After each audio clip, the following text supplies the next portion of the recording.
আসসালামু আলাইকুম। সব সমস্যার এক সমাধান।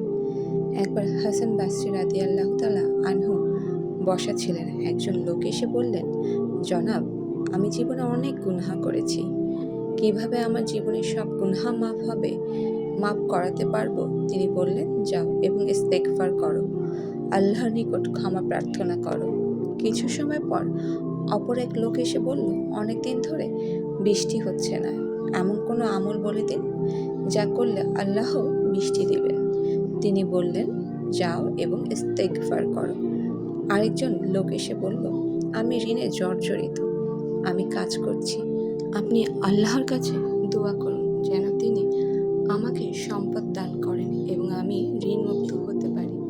তিনি বললেন, যাও এবং ইস্তেগফার করো।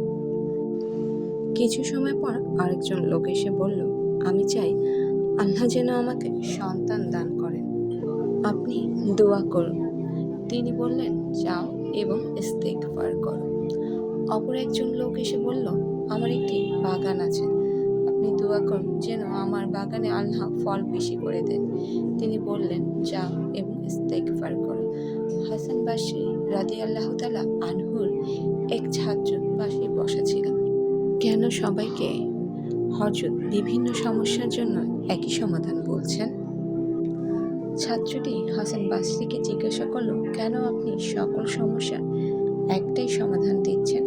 হাসান বাসরি রাদিয়াল্লাহু তাআলা আনহু তখন মুচকি হেসে বললেন, কেন বেটা, তুমি কি আল্লাহ তাআলার ওই বাণী পড়নি? তোমার রবের কাছে ক্ষমা প্রার্থনা করো।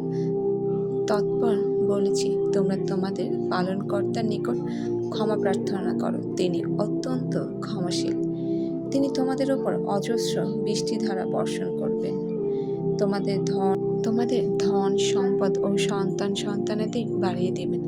তোমাদের জন্যে উদ্যান স্থাপন করবেন এবং তোমাদের জন্যে নদী নালা প্রবাহিত করবেন। সূরা নূহ আয়াত 10 এবং 12।